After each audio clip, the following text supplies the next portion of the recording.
রোগে আক্রান্ত হয়ে তারা হাসপাতালের বেডে পড়ে আছে।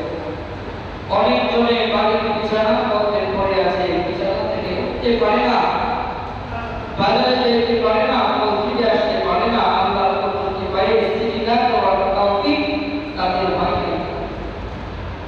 কিন্তু এত কিছুর মধ্যেও যে আল্লাহ পাক রব্বুল আলামিন আমাকে আপনাকে মায়া করে মহব্বত করে আল্লাহ সুস্থতার নামক নিয়ামত দিয়েছে, এই জন্য আমরা আবার নতুন থেকে শুকর আদায় করি আলহামদুলিল্লাহ। আল্লাহ পাক রব্বুল আলামিন সর্বদা সর্বক্ষণ চেষ্টা করে চাই যে আমার বান্দা আমার তৈরি জান্নাতের ভিতরে প্রবেশ করে। সুবহানাল্লাহ। আল্লাহ কোন সময় বান্দার সাথে প্রতিহিংসা করে না। দুনিয়ার মানুষ যেরকম মানুষের সাথে, ভাই ভাইয়ের সাথে, ভাই বোনের সাথে, মুসলমান ভাই মুসলমান ভাইয়ের সাথে, প্রতিবেশী প্রতিবেশীর সাথে যেরকম হিংসা বিভেদের মধ্যে লিপ্ত হয়ে থাকে, আল্লাহ পাক রব্বুল আলামিন এরকম হিংসা প্রতিহিংসা বান্দার সাথে থাকে না। বান্দা যতই গুনাহ করো, বান্দা যতই অপরাধ করো, বান্দা যতই পাপিষ্ঠতার কাজে নিজেকে সে লিপ্ত রাখে, কিন্তু আল্লাহ রব্বুল আলামিন চায় যে বান্দা সমস্ত গুনাহের কাজ থেকে ফিরে আসে এবং আমার তৈরি জান্নাতের ভিতরে আমার বান্দা প্রবেশ করে। সুবহানাল্লাহ। আল্লাহ তাআলা যদি না চাইতো তো আল্লাহ রব্বুল আলামিন জান্নাতের ক্ষেত্রে কঠিন নিয়ম করত।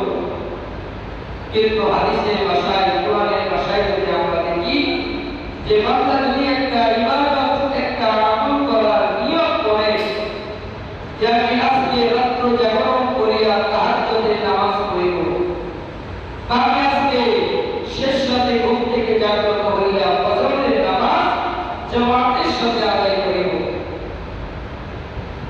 বা আমি অমুককে একটা ইহসান ওয়ালা সাহায্য করব, যে সাহায্য তাদের মালিক আমার উপরে খুশি হয়ে যায়।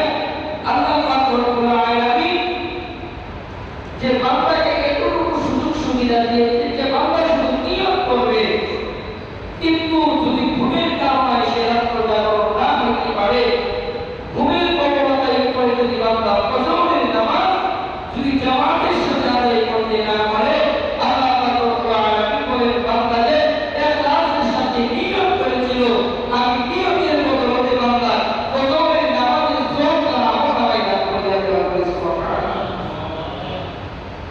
মুমিন বান্দার নিয়তের এতটুকু দাম, আল্লাহ নিয়তের উপরে বান্দারা আমল নির্ধারণ করে যে আমাকে নামাজ পড়তেই হবে, আগে আমার নিয়তকে সহি করতে হবে।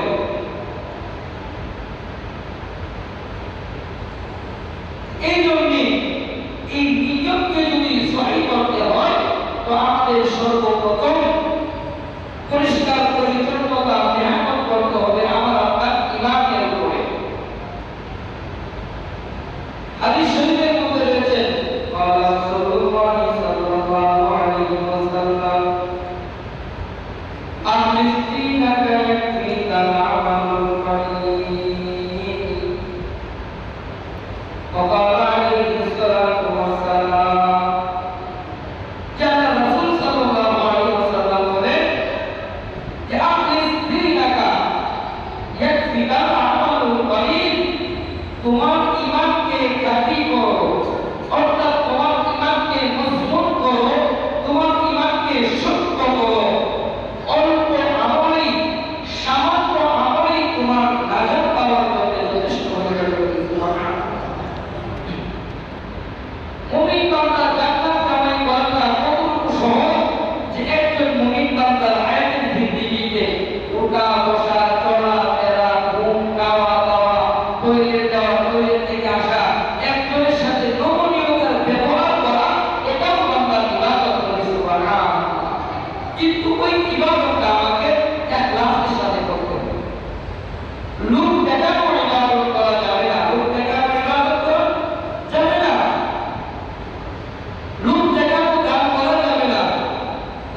এই গ্রামের ভিতরে দিলাম, মানুষ আমাকে বলবে একটু টাকা দিয়েছে।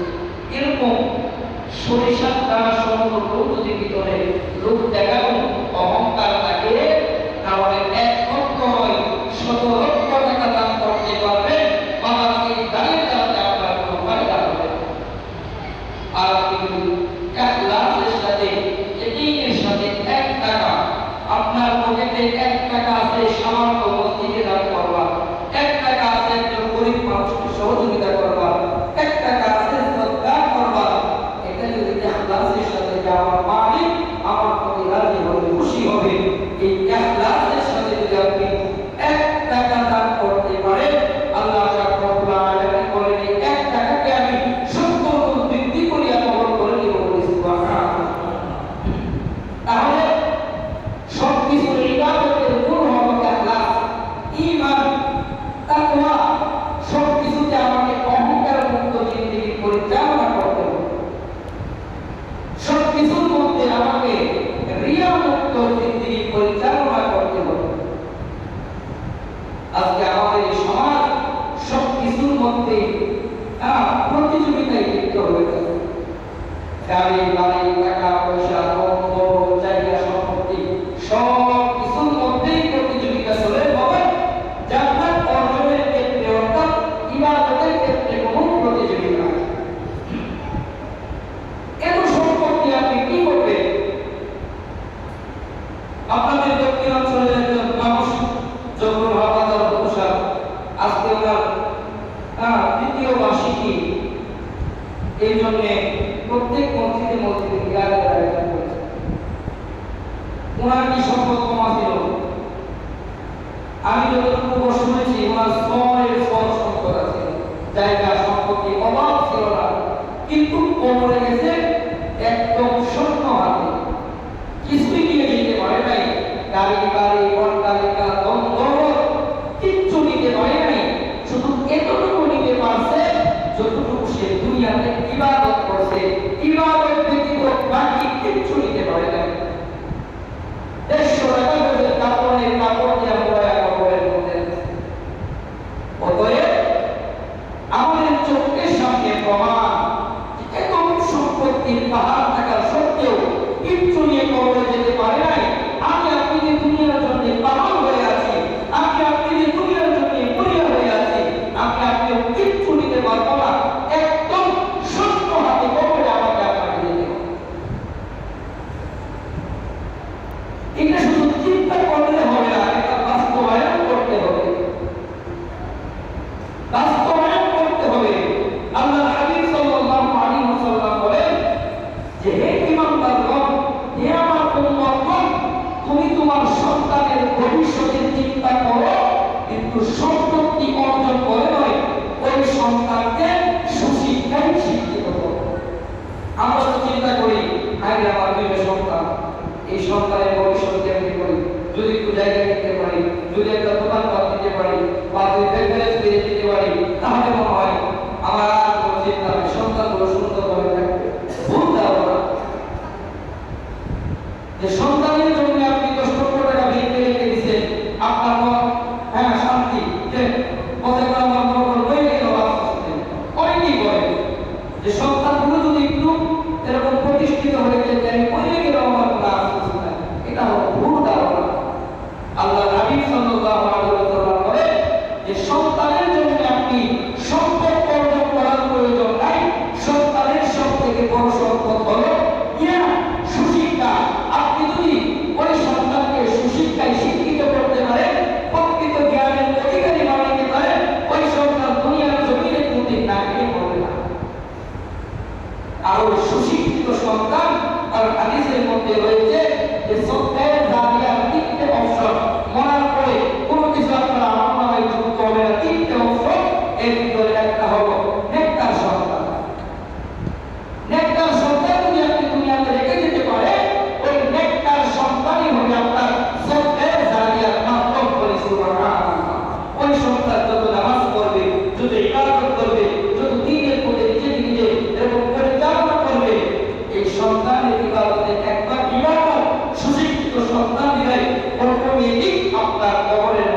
সন্তানের ভাগিদার আপনি, ভোগের দিনও আপনি হবেন ভাগিদার। কিয়ামতের দিন ওই সন্তান আপনার বিরুদ্ধে দাঁড়িয়ে যাবে, আমার বাবা আমাকে সুশিক্ষা দেয় নাই, আমার বাবা আমাকে নামাজের জন্য তাগাদা দেয় নাই, আমার বাবা রোজা রাখার জন্য আমাকে আদেশ করে নাই, আমার বাবা দান সদকা ইসলামী শরীয়তের হুকুমের উপরে আমি নিজে নিজে পরিচালনা করব, এই জন্য আমার বাবা আমাকে কোনো রকম কঠোরতা রাগে দেখাই নাই। আমি নষ্ট হওয়ার একমাত্র কারণ হলো আমার বাবা।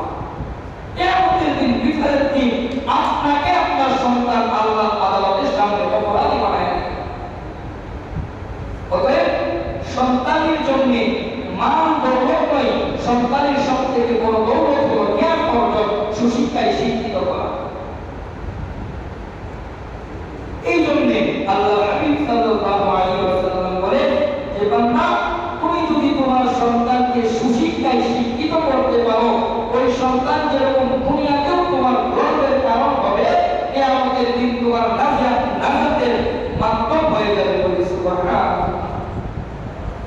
বিচারের দিন অধিকাংশ মানুষ সন্তানের উপর কাঁধে ভোট দিয়ে জান্নাতে প্রবেশ করবে। বলি সুবহানাল্লাহ। ওই সন্তান কারা? ওই সন্তান হলো নেককার, ওই সন্তান হলো পরহেজগার, ওই সন্তান হলো দিনদার। আজকে যুব সমাজ দিন থেকে অনেক দূরে সরে আছে, অনেক দূরে সরে আছে। কারণ হলো আপনি বাবা হিসাবে সন্তানকে ওই শিক্ষাটা দিতে পারেন নাই, সেটা আপনার ব্যর্থতা। একজন বাবা, একজন মা চাইলে সন্তানকে সঠিক পথে রাখা এটা অসম্ভবের কিছু নেই। তবে হ্যাঁ, এটা একদম ছোট থেকেই এই শিক্ষাটা দিতে হবে। বড় হওয়ার পরে আর কোনো সুযোগ নাই। আপনি কথা বললে আপনাকে গায়ে দেওয়া হয়ে যাবে।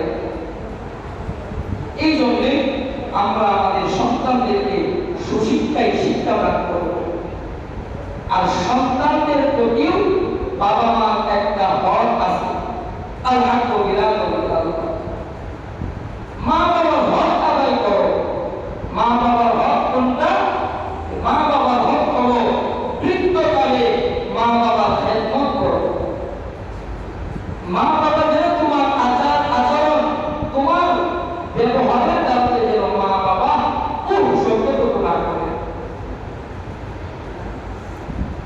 এই জন্যে মা বাবার খেদমত প্রত্যেকটা সন্তান করা একটা বাধ্যতামূলক।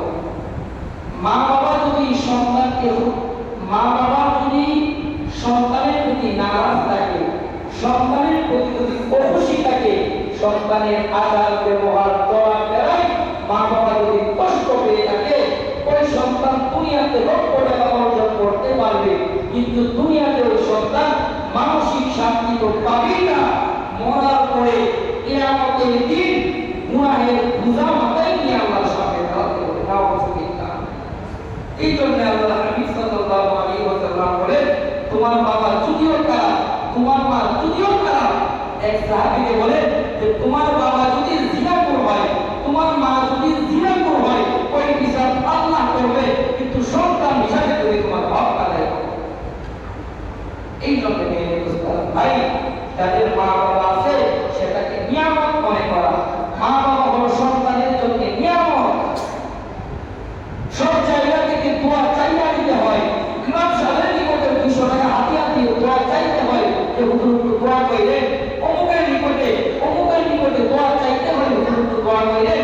কিন্তু মা বাবার কাছে দোয়া চাইতে হয় না। অটোমেটিক সন্তানের জন্য খুশিয়াতের দিল থেকে মা বাবার দোয়া আসতে থাকে। বলে সুবহানাল্লাহ। আর মা বাবার দোয়া এমন পাওয়ারফুল দোয়া যে মা শুধু মনে মনে বলবে, আমি আমার সন্তানের প্রতি খুশি। আল্লাহ বলেন, তুমি তোমার সন্তানের প্রতি খুশি, তবে আল্লাহ তোমার সন্তানের প্রতি খুশি। সুবহানাল্লাহ।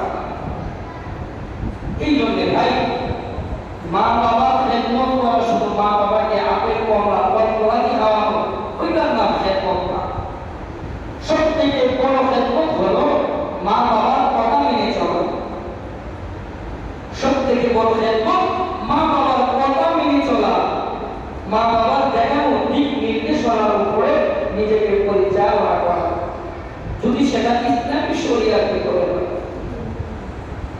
কারণ ইসলামী শরিয়াত বাহিনী যদি আপনাকে মতে সেটা তো আপনি মানতে পারবেন না। যেমন হযরত ইব্রাহিম আলাইহিস সালাম, তার বাবা ছিল মূর্তি পূজারী, তার মা ছিল মূর্তি পূজারী। মূর্তি পূজারী ঘর থেকে আল্লাহ পাক রব্বুল আলামিন পয়গম্বর জন্ম দিয়ে দেখিয়ে দিয়েছেন যে হে দুনিয়ার মানুষ, শুধু নেককারের ঘর থেকে যে নেককার জন্ম নিবে সেটা নয়। আমি আল্লাহ নেককারের এরকম ঘর থেকে আমি আল্লাহ নেককার জন্ম দিয়ে দেখিয়ে দিলাম যে যদিও সে পয়গম্বর হয়, কিন্তু পয়গম্বরের ঘর থেকেও তার ভিতরে যদি আগ্রহ থাকে তাহলে নেককারও জন্ম নিতে পারবে। সুবহানাল্লাহ। এই জন্য হযরত ইব্রাহিম আলাইহিস সালাম নিজেকে নিজে মূর্তি পূজারীর ঘরে জন্ম নিলেও নিজেকে নিজে সে আল্লাহর তালাশের ভিতরে লিপ্ত রেখেছিলেন, যার কারণে সে একসময় আল্লাহ পাক রব্বুল আলামিনকে চিন্তিত পরিমাণ গ্রহণ করেন। এই জন্য মেরে দোস্তারাম ভাই, আমরা আমাদের প্রত্যেককে সর্বদা সর্বক্ষণ হকের উপর পরিচালনা করব।